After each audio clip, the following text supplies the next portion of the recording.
Sorry about that. So welcome everyone to our webinar today, W.I.S.E, Building Age-Inclusive Workplaces.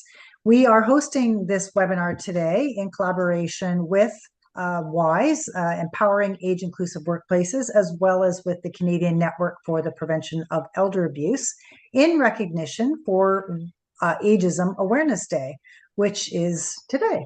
And so if anybody is out on social media, you'll see a lot of activity probably happening and posts around Ageism Awareness Day. And I know my colleague Benedict, who's with the Canadian Network for the Prevention of Elder Abuse, is also going to be posting some links to some tools and resources as we talk about ageism in the workplace, as well as ageism toolkits, etc. So welcome everyone to our presentation today. Before we get started, I want to provide our land acknowledgement. We acknowledge that we gather on the traditional territory of a number of First Nations and acknowledge their stewardship of this land and its waters as protectors of its natural abundance throughout the ages. We seek a new relationship with the original peoples of this land that remains their homes to this day. May this relationship be one of peace and friendship, based in honor and deep respect. So just a few housekeeping items before we get going. Everyone's microphones and videos will be off for the presentation. And we encourage everyone to post comments in the chat box. If you have a specific question for our speaker, please post that in the Q&A. If you forget and put it in the chat box, we'll just remind you. We just want to make sure that we don't miss your question if we get a lot of comments happening in the chat box. Benedict will be monitoring that as well as myself. So again, we'll do the questions at the end of the webinar, but you're more than happy to post them anytime during the session. As I mentioned, we have our interpreters with us today. You can make the size on your own screen larger for visualizing the speakers versus the presentation by just dragging the line across on your screen, as well as there's a little grid box at the top.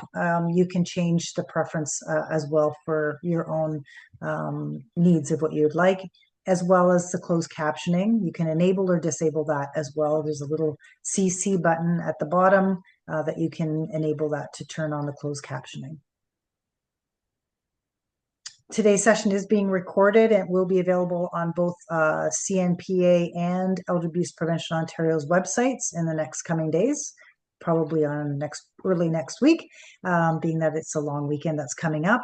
And we also appreciate your feedback. So when the webinar is complete today, you'll have a little pop-up that asks to do a short survey. There's about 7 questions, I think. And then if you haven't got time, we will send a follow-up email with a survey link and also a link to the posting on our website where you'll find the recording and any materials that we share with you today in the chat box. So when we do these presentations, we do also respect people's privacy and confidentiality. So Benedict and I just want to remind people that if you have any personal circumstances or situations that you would like to address more in a confidential manner, please reach out to our organizations. We'll be more than happy to assist you. Our phone number for elder abuse prevention is here, and you'll see the CNPAs in the next slide. We have a toll-free number, or you can email us on our website, so you can contact us as well to get further information or assistance on a one-to-one basis. So just an overview of Elder Abuse Prevention Ontario, if this is the first time you've joined our session. Our vision really is to make sure that all seniors are free from ageism and abuse, where your human rights are protected and advanced and respected. And we implement Ontario's strategy to combat elder abuse. And we have been doing this since 2003. And that is under the support from the Ontario Government Ministry for Seniors and Accessibility. I encourage you to go to our website.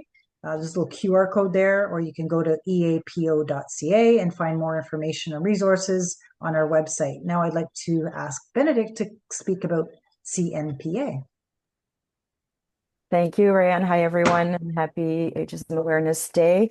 This is actually our first webinar, return back to work, start of the 2025-2025 season, 26 season. It's very nice to see you all.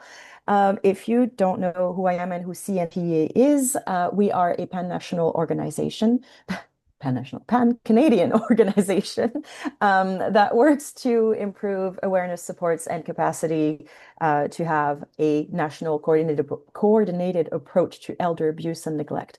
You can tell it's the first webinar. I'm all rusty. We work to promote the rights of seniors through knowledge mobilization, collaboration, policy reform, and education. And part of this mission is fulfilled through the webinar program we co-host with EAPO quite often. So it is a pleasure to have you all here today. If you want to learn more about CNPA or find out about existing resources and support services anywhere in Canada, you can find that at cnpea.ca. Thank you. Great. Thanks, Benedict. So it gives me great pleasure to introduce our speaker today, Caroline Mahood. She is the founder of On Your Own Time and W.I.S.E, which stands for Wisdom, Inclusivity, Synergy, and Equity. So before I introduce Caroline officially, I just want to say that today's webinar, you're going to learn about the new program that Caroline has developed to foster age-inclusive workplaces through a certification program that's designed to help employers tap into their expertise. You're going to be learning about how the practical ways that people can use an audit to look at their own hiring language and their benefits and training opportunities. And we're hoping by championing age inclusion today that you're not only fulfilling the critical gaps in our labor market, but we're also building workplaces that are wiser, stronger, and more resilient for our future. So we're so pleased to have Caroline because she's really taken a leadership role in this area. And we were just talking that the UK is also doing this work and many other countries around looking at aging in the workplace. And because it's Ageism Awareness Day, that we know that this does play a part in people not being employed for longer periods of time. It gives me pleasure to introduce Caroline. So Caroline is the principal of On Your Own Time. She's a fully accredited and trained human resource professional with over 45 years of experience, gained in private and public sectors with large corporations, as well as small privately owned businesses. She has a significant amount of work that she's done in community involvement, sitting on boards. She has been a leader and advisor for nonprofit organizations. She's leveraged her knowledge and experience in human resources and adult education experience to strengthen governance, workforce practices, and providing leadership, coaching, and training. So without further ado, let's get into our presentation. So Caroline, I'm going to go off screen and we will allow you to do your presentation. Great. Thank you, Rayanne. As Rayanne introduced, I am Caroline Mahood, a semi-retired human resource practitioner and founder of On Your Own Time. I also have a cold, so if I suddenly start coughing or sneezing, please excuse me. I'd like to thank the Canadian Network for the Prevention of Elder Abuse and Elder Abuse Prevention Ontario for hosting this webinar and for their leadership in fighting ageism. I'd also like to thank my assistant, Alexis Santoso, who developed these beautiful slides and has been the technical expert for On Your Own Time and W.I.S.E. And I believe Alexis is in the audience today. So as Rayanne told you, today is Ageism Awareness Day, which is recognized by different countries, including the UK, Australia, Canada, and the United States. It's an opportunity to highlight and address ageism. For those of you who aren't sure, ageism is a global issue. It's not restricted just to Canada or North America. It's a form of discrimination, abuse based on age. But it's not just directed at older people. Younger people experience it regularly. And while racism and gender bias are widely known, ageism is often overlooked. Although illegal, it still shows up in many areas of society. It can be subtle, such as excluding older workers or making stereotyped comments, or blatant, such as outdated policies like mandatory retirement, outdated practices like asking ageism questions in interviews. But both have negative effects on morale, engagement, and organizational knowledge.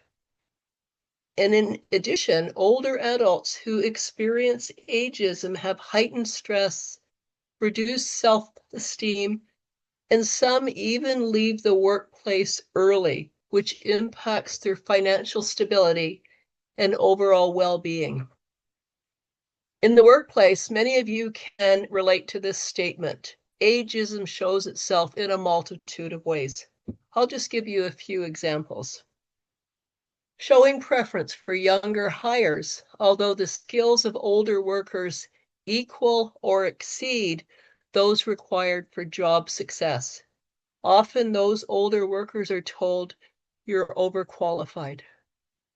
Overlooking older workers for leadership roles because they're just going to retire soon.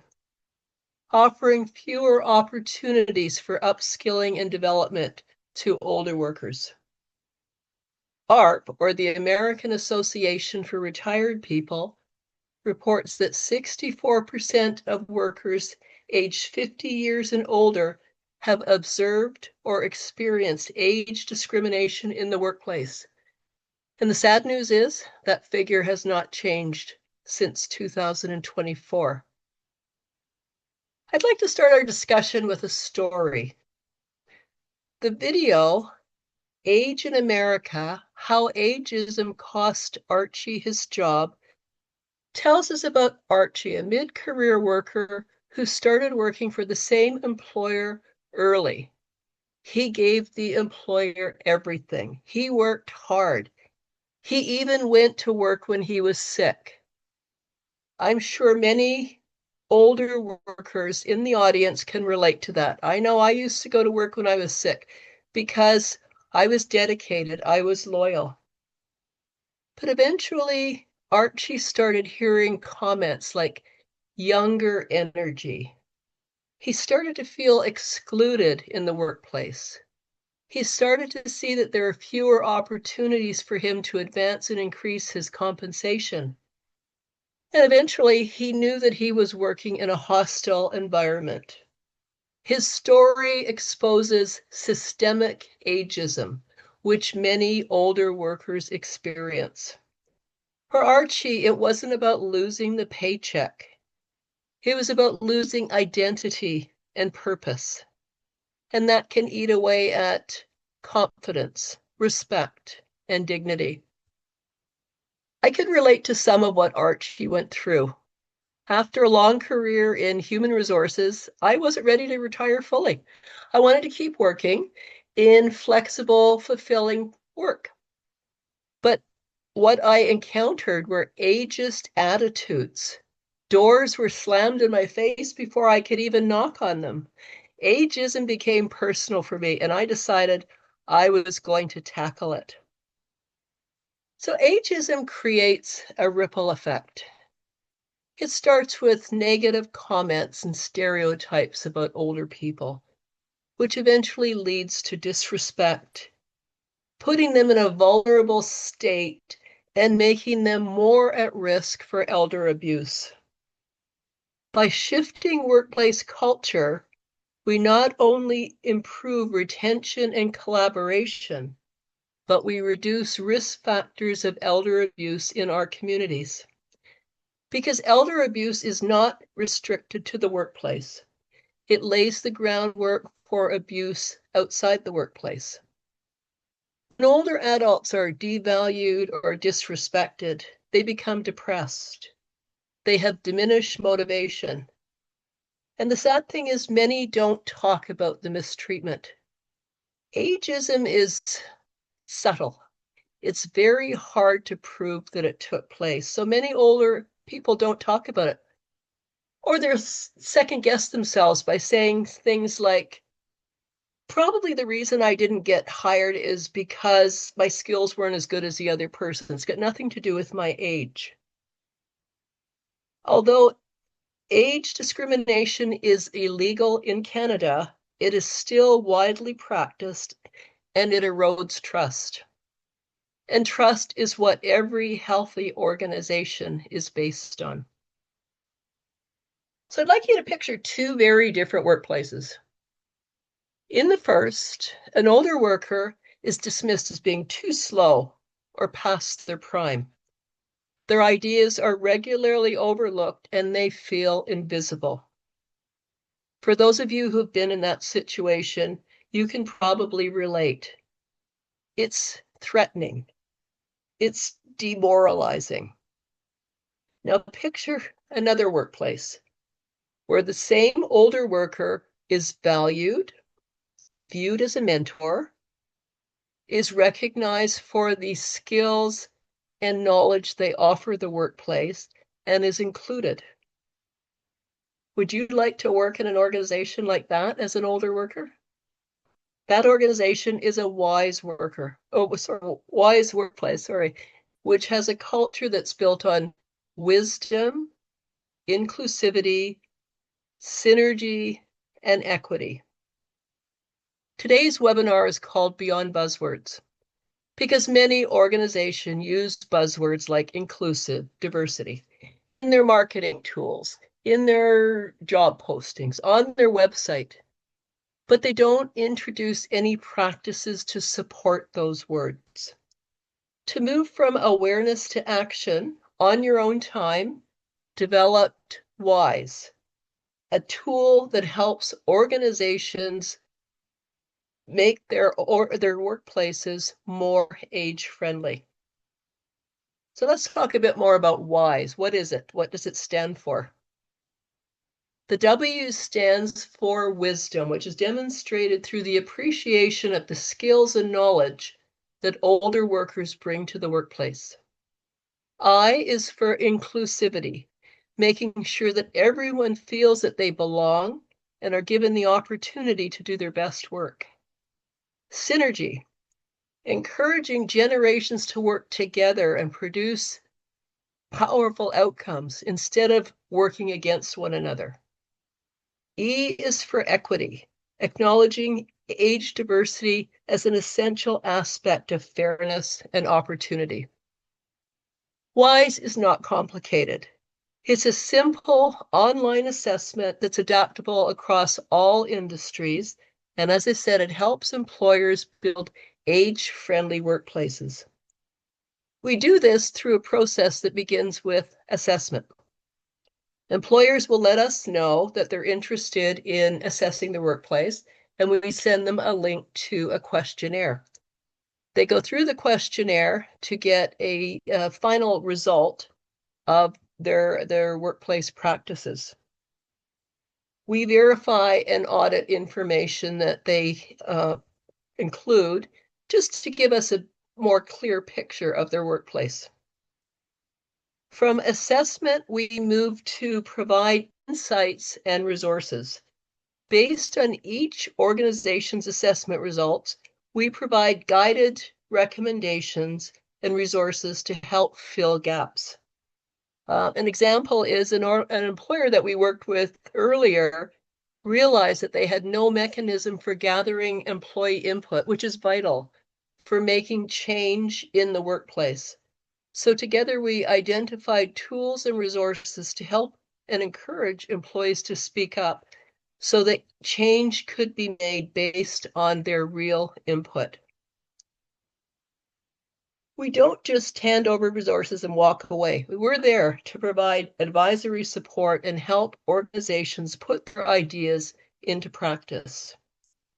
Finally, through certification, we celebrate organizations that meet the criteria. There are 3 tiers in W.I.S.E: bronze, silver, and gold.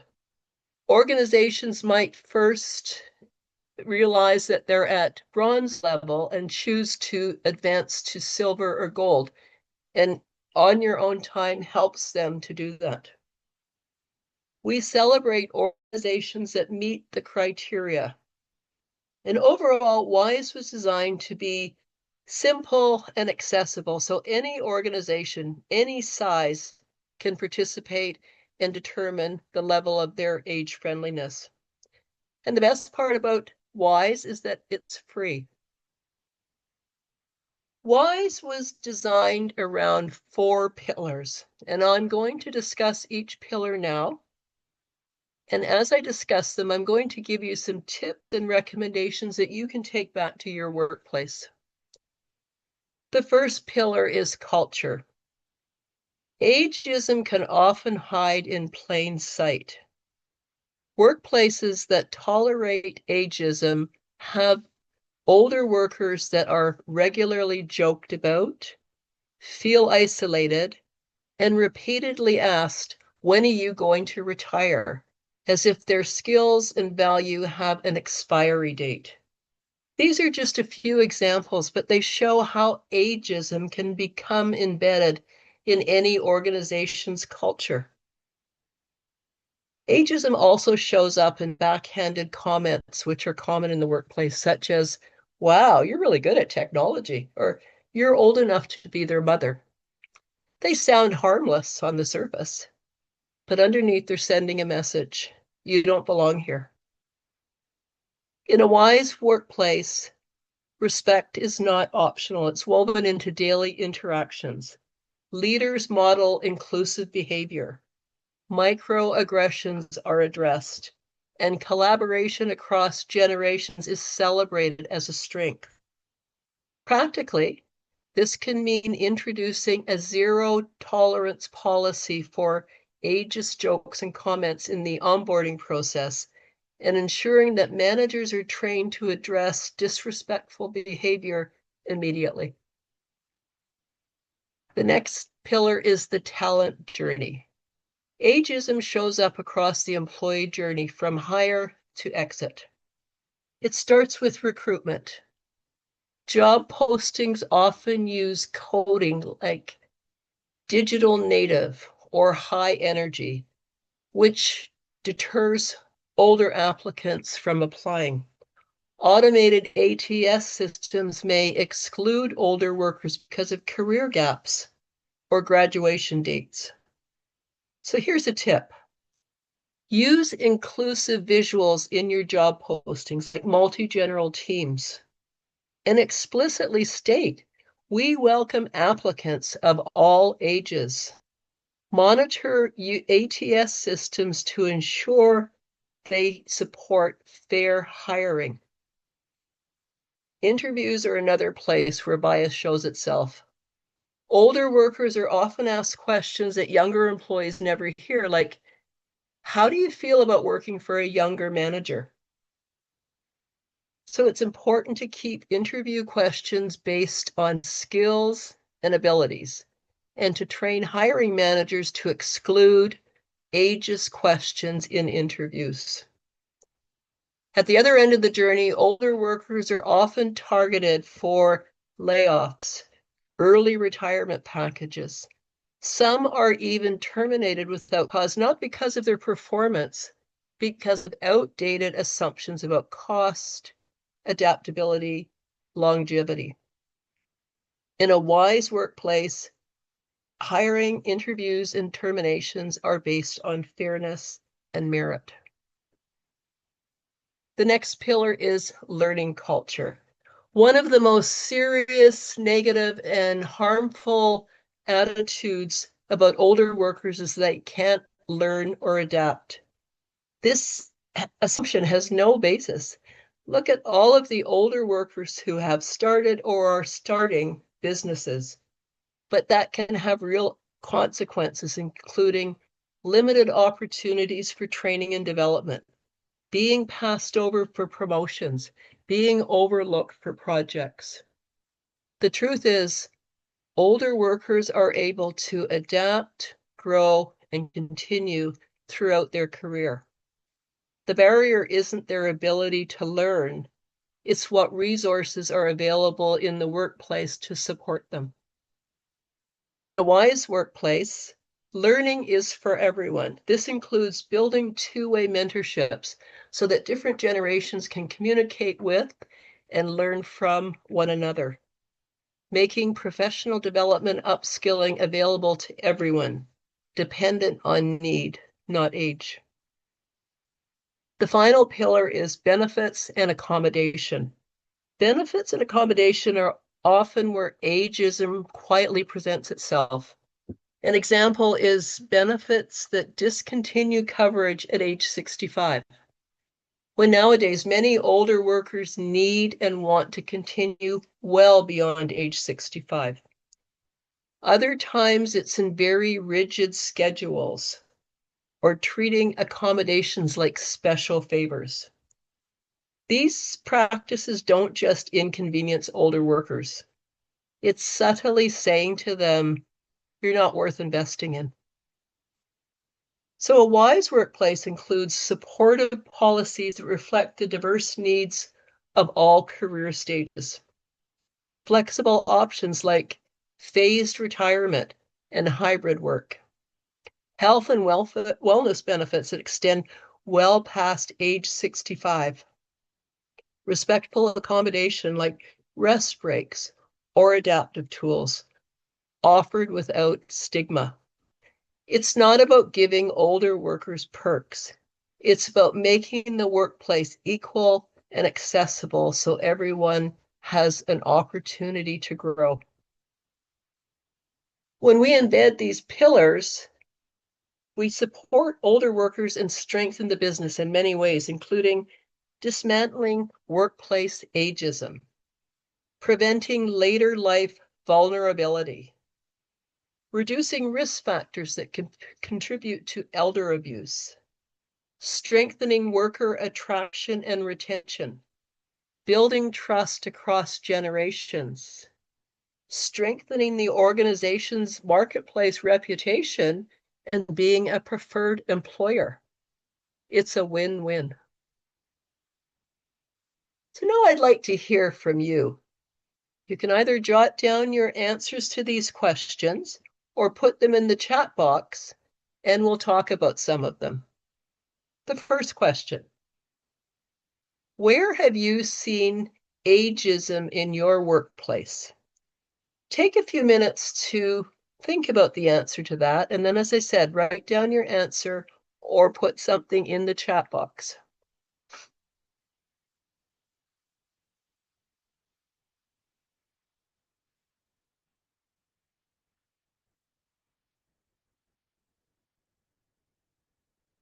Okay, do we have answers in the chat box? Not currently. We're going to give people just a couple more minutes to type. I'm sure they have some stories to tell.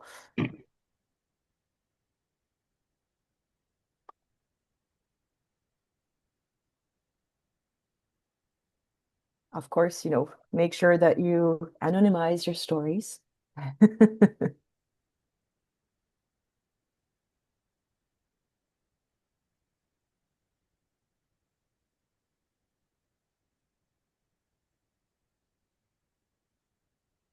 I guess while we're waiting for people to type, I can at least second, not a personal story of workplace, but definitely it rang a bell when you talked about coded words in recruitment. I see those, I've seen those a lot, those kind of veiled uh, metaphors of language to hint at, looking for essentially younger people.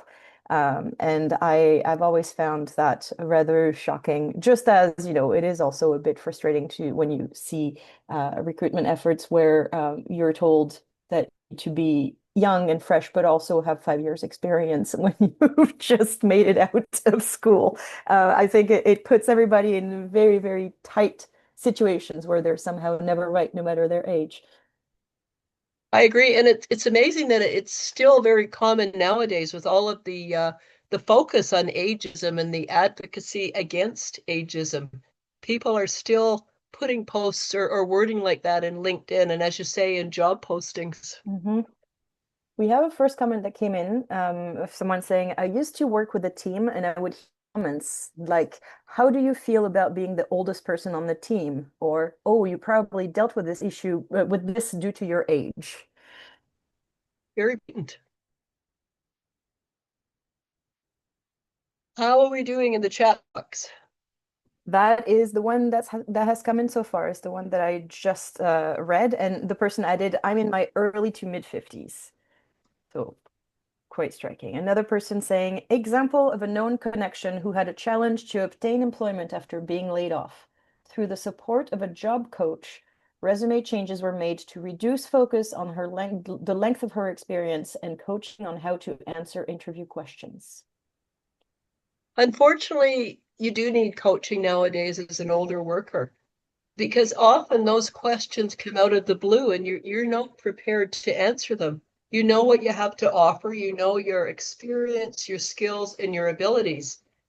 And someone asks you, as I said earlier, how do you feel about working for a younger manager, or can you keep up in the workplace?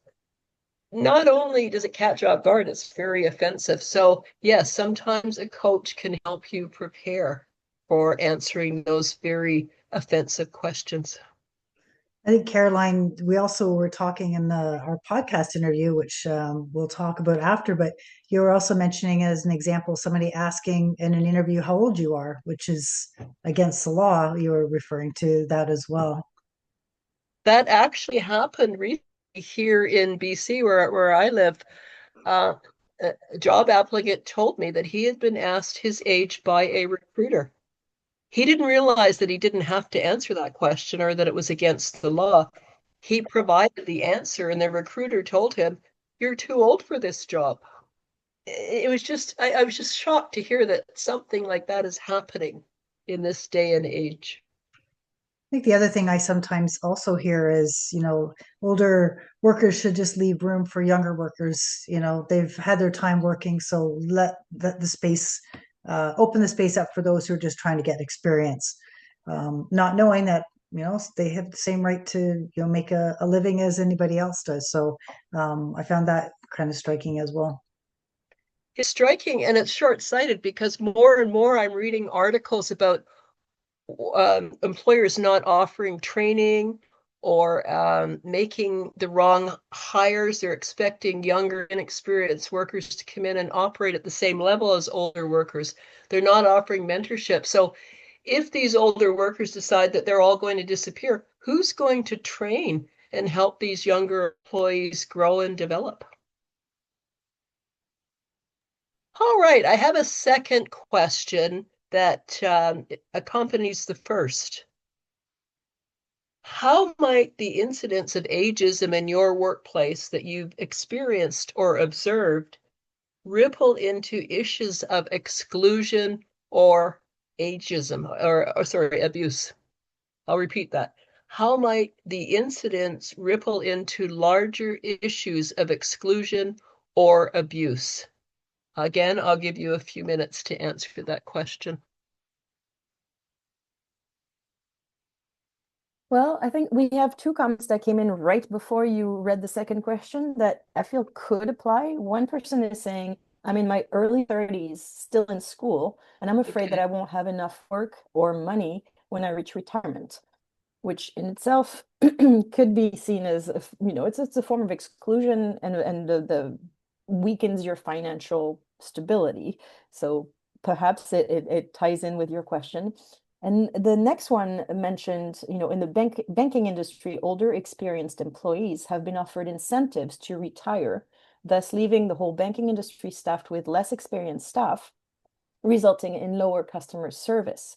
And we could tack on to that, when you have customer service front staff that is maybe less experienced, hasn't been maybe trained on matters of spotting abuse from a perspective of financial institution, that can also leave gaps in terms of, being able to spot red flags within your role at a bank in a client who perhaps is being, financially exploited. So that's me Exactly. extrapolating, but I thought it applied. I agree 100%. The lack of experience, it's not the lack of incentive or willingness to work, but the lack of experience on the part of younger workers is frightening and dangerous. There's a perfect example. Fraud experience amongst older workers is increasing, and younger people may not have the insight to detect what's going on.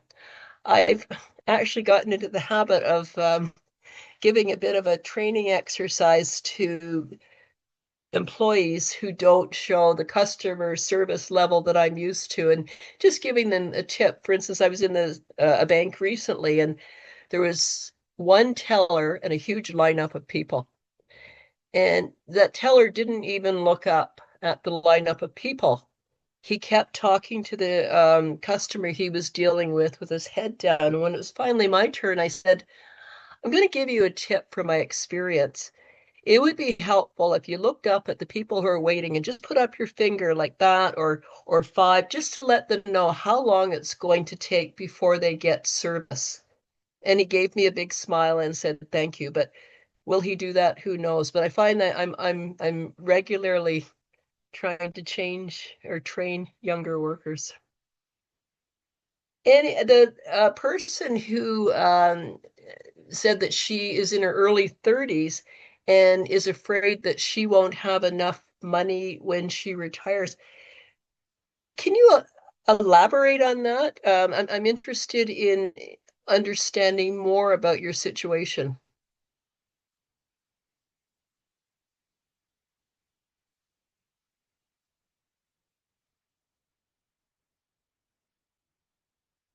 And if it is related to ageism or age discrimination.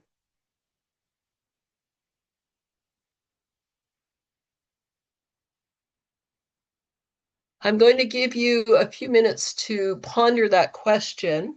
I'm going to go on to a couple of other scenarios, but I don't want to overlook what I've just asked you to share with me. I think it's important.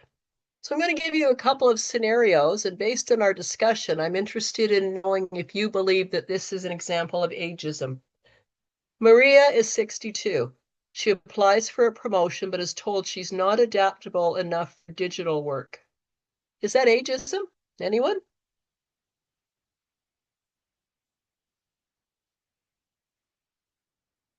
Yes, it is, because it's based on her age rather than her abilities.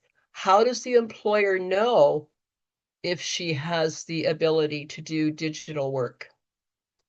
So my next question is, what would a wise employer do to help Maria advance in the workplace?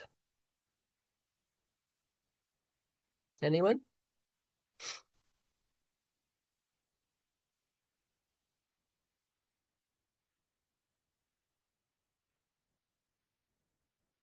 Exactly, John. First of all, measure her skills, the skills that are required for the job, and Maria's level of that skill, and then offer training so that she's in a stronger position to continue advancing. Don't overlook her because they think she doesn't have the appropriate level of digital knowledge. Here's another example or scenario. A coworker jokes about a senior moment. Is that ageism?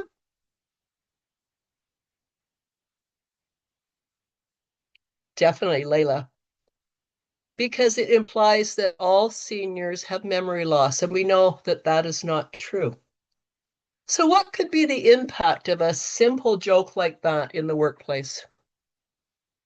Sheila says she hears that all the time. So Sheila, what is your reaction? How do you feel when you hear that statement in the workplace? Something that passes as a joke.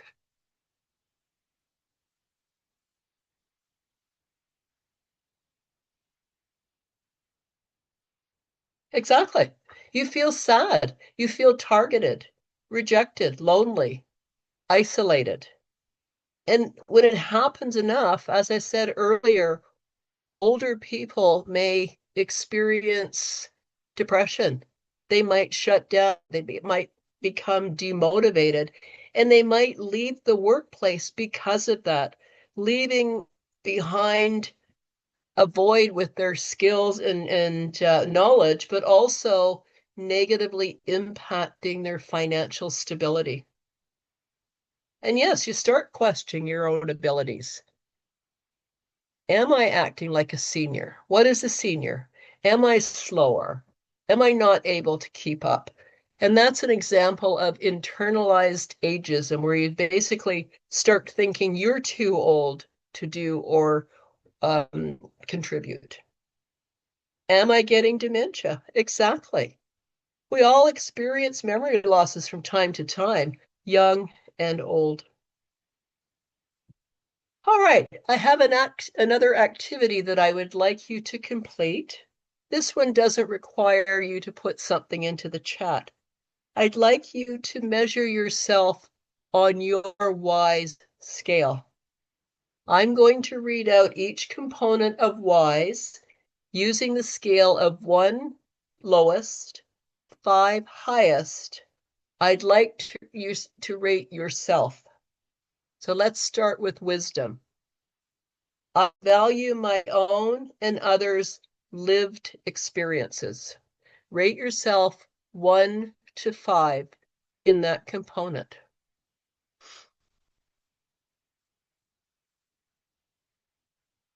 Inclusivity. I include people of all ages in discussions and projects. 1 to 5.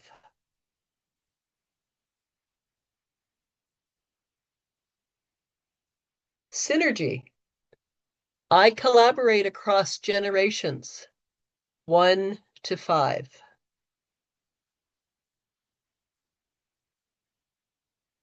Equity. I advocate for age fairness in workplace systems. 1 to 5.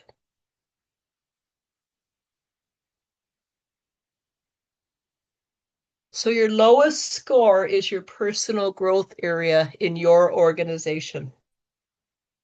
So now I'm going to ask you to rate your organization the same way, using the same scale, 1 lowest, 5 highest. Wisdom. My organization values lived experience across all ages.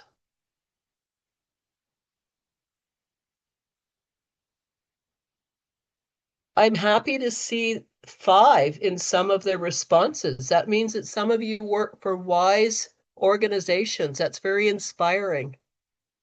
Inclusivity. My organization includes people of all ages in projects and decision-making. Wow, this is very impressive. Synergy. My organization builds collaboration across generations. 1, okay. We need to work there. And finally, equity. My organization ensures policies and practices are age fair. Another 5, more 5, wow. Another 1. So here is my recommendation. Consider where your growth area aligns or does not align with your organization's growth area.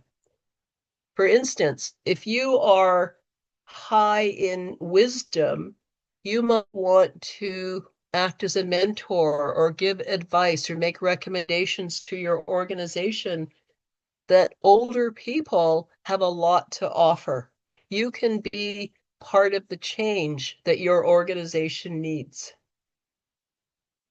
There are many things that each of us can do to make change in our organization, because change doesn't come from policies. It comes from actions and needs that start with you. So here are some personal actions that you can take to challenge ageism in your daily life and in your organization. Challenge ageist language respectfully. Being aggressive probably won't make anyone change, but when you reason with them and point out the impact of what they've said, they might give consideration to changing. Model inclusion. Invite cross-generational voices into discussions, meetings, lunches. Share knowledge through two-way mentorship.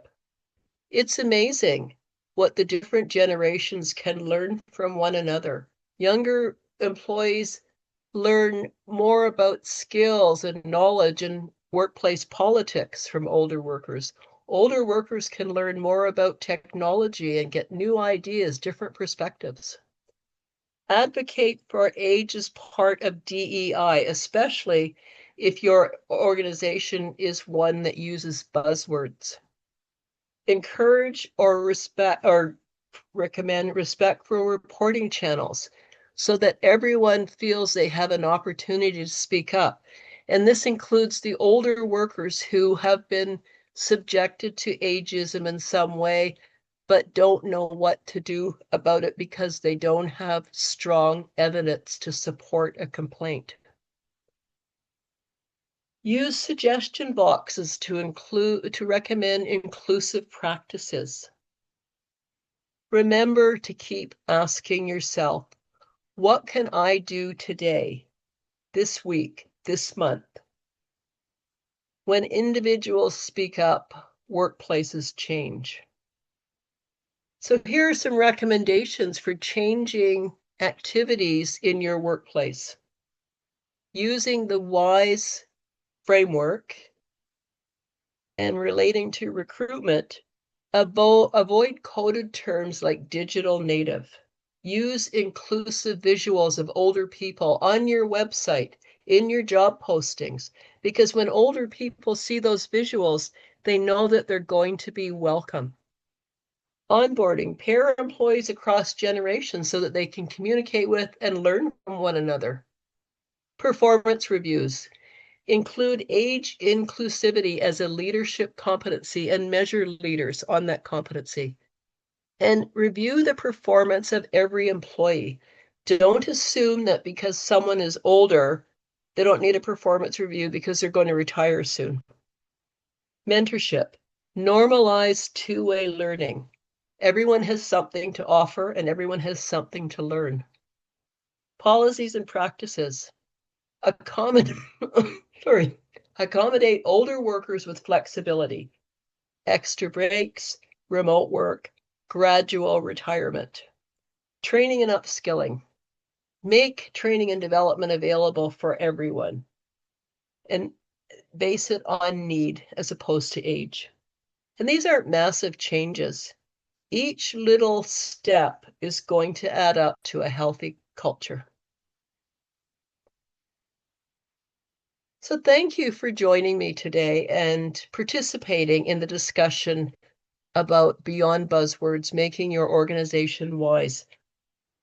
You have demonstrated that you care, and together we can slowly and gradually eradicate ageism, not just from the workplace, from all areas of society.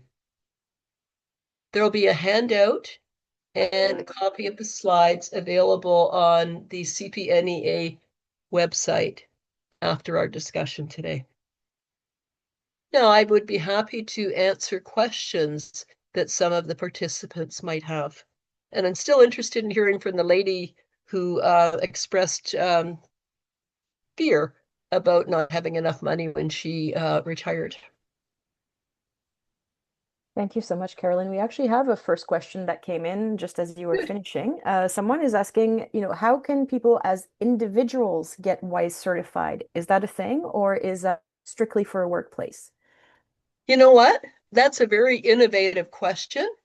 And I won't say no to it. I think it's healthy if somebody wants to understand their own contributor to and support for ageism, why not make it available to an individual? So yes, I'm going to say, yes, it is available for individuals.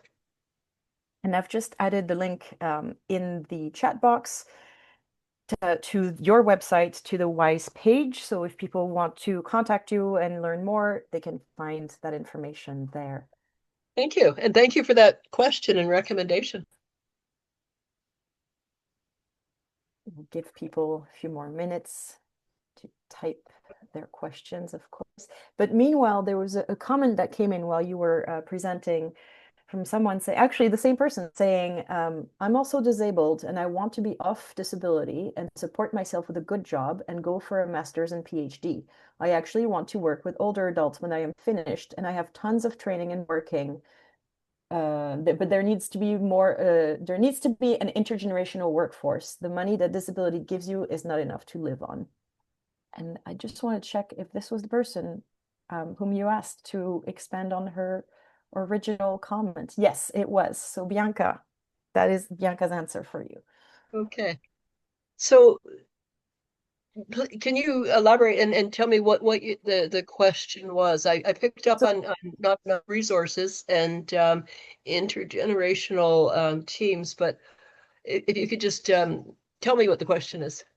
so Bianca, or this was not a question, it was just answering to this ongoing conversation with you. So Okay. Bianca had flagged she was in her early 30s in school and worried that she wouldn't have enough work or money when reaching retirement.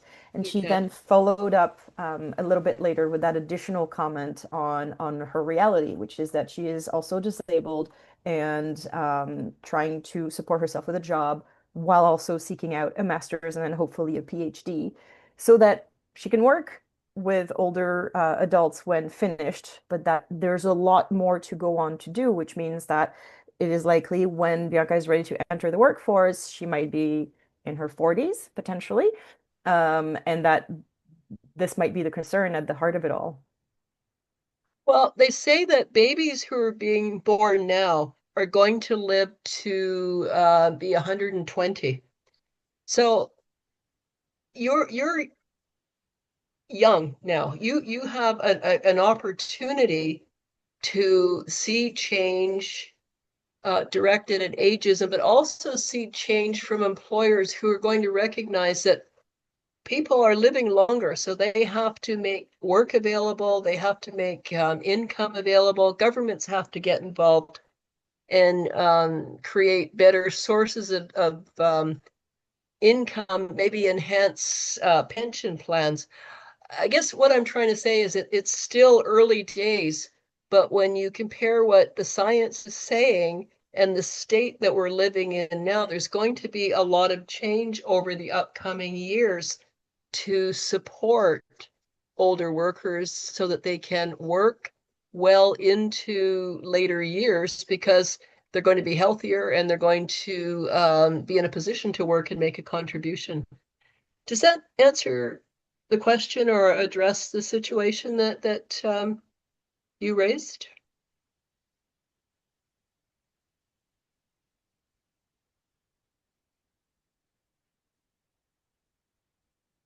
And I wanted to say, because we're all close to the end of the hour, and I know I'm sure people would like more time, you have also participated to EAPO's podcast recently, where you That's have right. a little bit extra time to develop on some of these points. So I've put the link, it's the link to the Spotify podcast, but you can also find it on EAPO's website if you want to hear Carolyn talk about these questions in greater detail. And Bianca says, yes, thank you. I appreciate you. So you did answer her question. Thank you, Bianca. Any final word before because I don't see any new questions coming in. Please let me know if I've missed anyone, but I don't see any outstanding ones. Oh, Ryan, I see you're already ready to roll.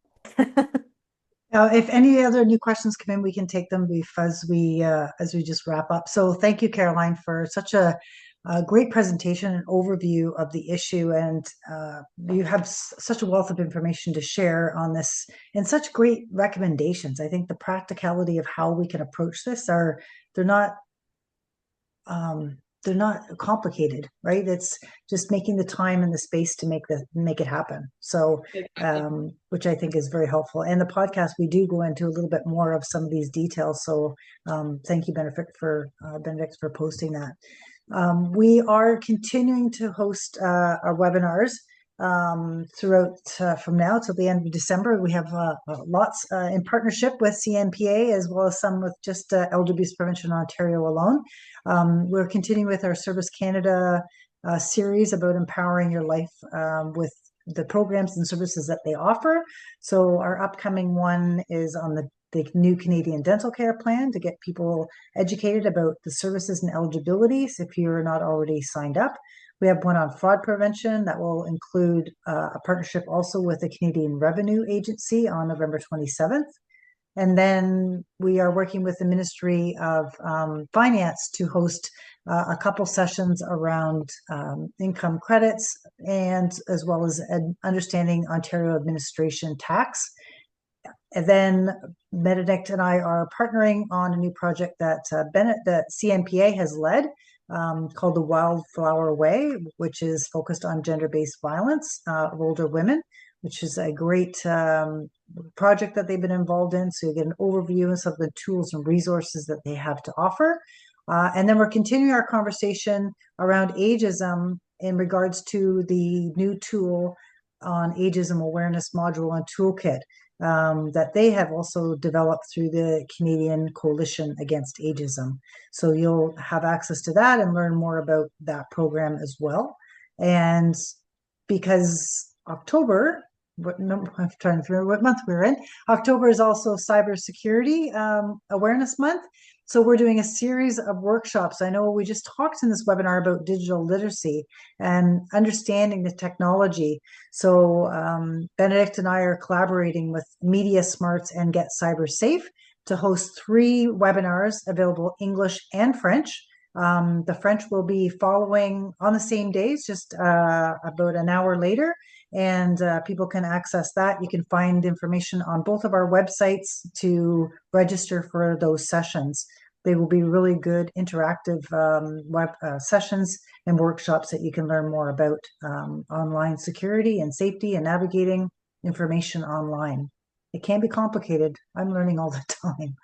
And as we mentioned, our podcast, we do different topics and episodes on aging vibrantly, frauds and scams. We just did one on wills, and again, Carolyn was our last guest.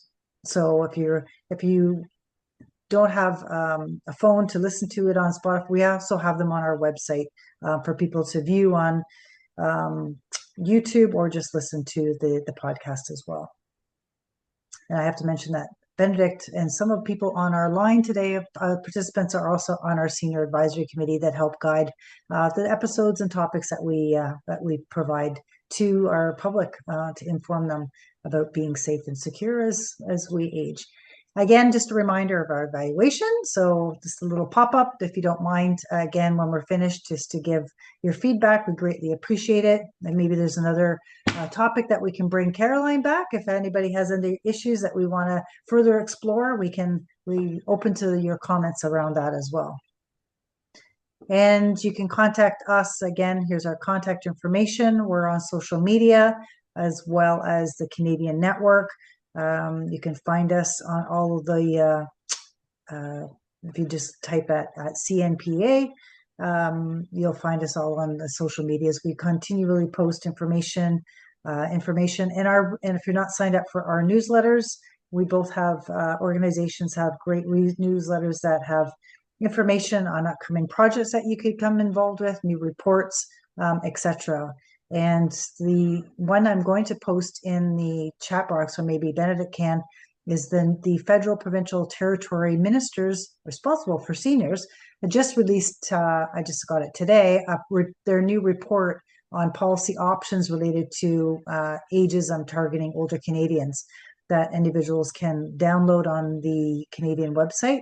So it does have ageism in the workforce included in that policy options that I haven't had a chance to read, but we all have the long weekend, so maybe we'll have a time to have a read on this, and it's available in French and English as well. So thank everybody again for coming today and sharing your time with us, and for Caroline, thank you, and for ASL interpreters, and Benedict again for collaborating. We always enjoy working together to post these sessions to educate our community around safe and secure aging.